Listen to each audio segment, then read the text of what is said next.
So, when I give these time frames of these artifacts, you'll be able to understand it as long as you understand this timeline. Any questions? Everybody understand the timeline? Everybody? Yes. Okay. The reason why I'm putting this stuff on the board right now is because when you're dealing with history, this is the intellectual way to study history. This is the proper way in academia to study history.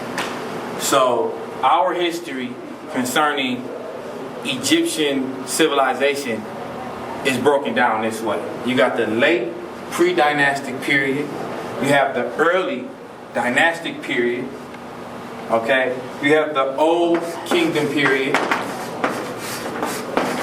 some like to call it. You have the first intermediate period. I can write this down if you like.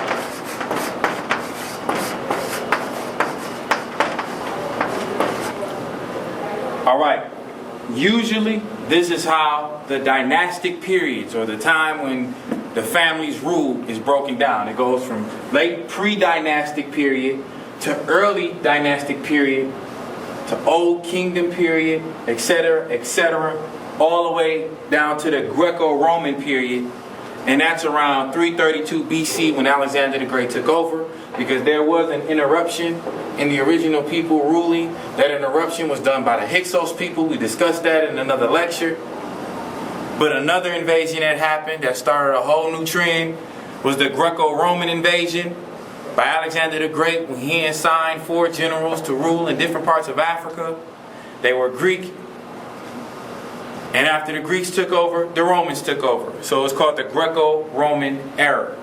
And these were a type of Europeans that came. They were not the original people. Ahmose the First, who ran the Hyksos people out of the land of Africa, became an indigenous person that ruled during one of these periods. We were okay. We had the original people of Africa ruling all the way up until the Greco-Roman time. So you might want to study these periods to find out. Because when people talk about certain kings, when they talk about certain queens, you want to know which period they're talking about. Today, we're going to be talking about the late pre-dynastic period and the early dynastic period. And there are 2 kings that we're going to be discussing today. One king is going to be the Scorpion King. The other king is going to be King Narmer or King Menes that we're going to be discussing. The Scorpion King is more so the pre-dynastic king that ruled Egypt at one time. King Narmer or King Menes is more the king that started the early dynastic period of Egypt. Alright? Are y'all following what I'm saying? Alright?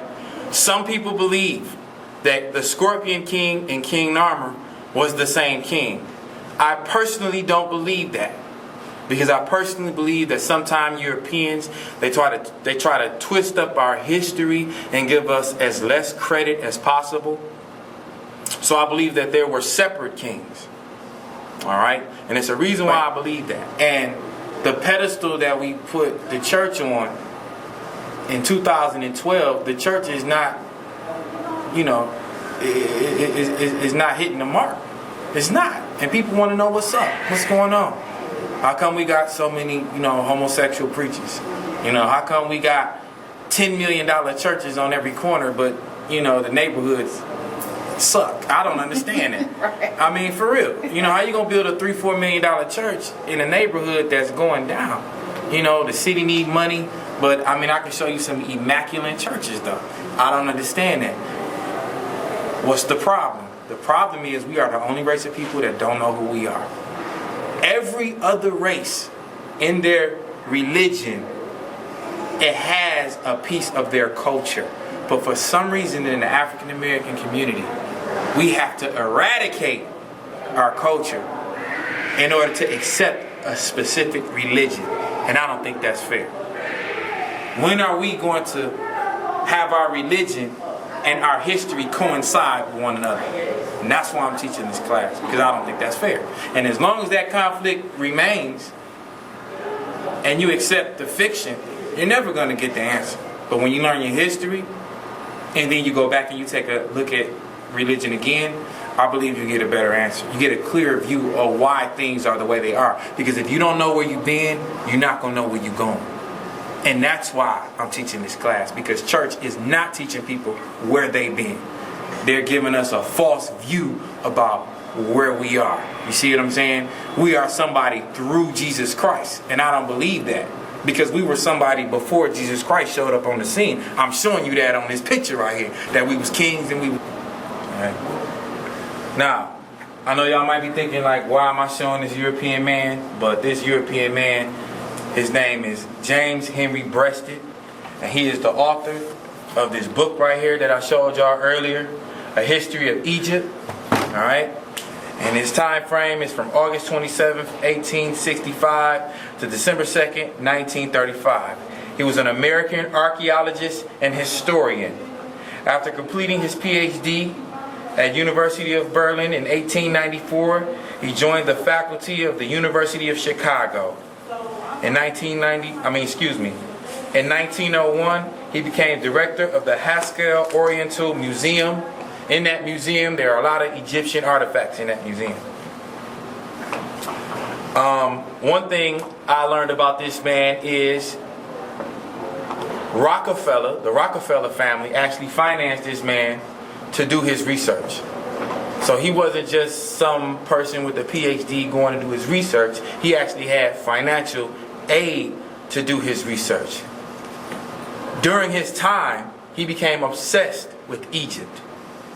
He became obsessed with ancient Africa. He did a lot of research to the point where he became the #1 American Egyptologist ever. Most of the Egyptologists that we know of today got their information from this man right here. So for me to have his book, A History of Egypt, that is my source. No one can argue with my source, because I actually have the book from 1912 that he wrote, and I actually have the book that was printed up in 1912 that he wrote. So this is irrefutable evidence that I've done my research on to find out the things that we're going to be discussing today, and this is the man responsible. Of course, you know, during that time, they wasn't going to let any African American person go out and excavate and do archaeological studies on anything, because to this day, we're not allowed to go out there and just start digging. But if you got financial aid from a predominant man, a billionaire, a millionaire, whatever the case may be, and you get your political if you get your political connections right, you'll be able to do a little research yourself. I don't know what day it's going to be when somebody is of African descent is going to be able to do something like this, not only of African descent, but somebody that's going to teach this stuff and dig this stuff up with the intent to help our people. I have no idea. So for now, we have to deal with the resources that we have. And this man right here, Breasted, James Henry Breasted, is responsible for a lot of the interpretation of Egyptian literature. He's responsible for a lot of the artifacts that we know of today that you might look up on the internet. He's responsible for it. For argument's sake, for people who like to argue and they like to justify and they like to express their opinion concerning religion, I want to inform everybody that these same type of people did research and found historical religious artifacts. So when someone says that, you know, the Bible is authentic or something to that nature, always ask them, what is your authoritative source? You know, what is your archaeological proof to back up that the Bible or the Quran or any story pertaining to religion period is authentic? You know, what is your archaeological evidence? You know, what archaeologists found what artifact during what time? They can't answer that. So here we have proof concerning what we're talking about today.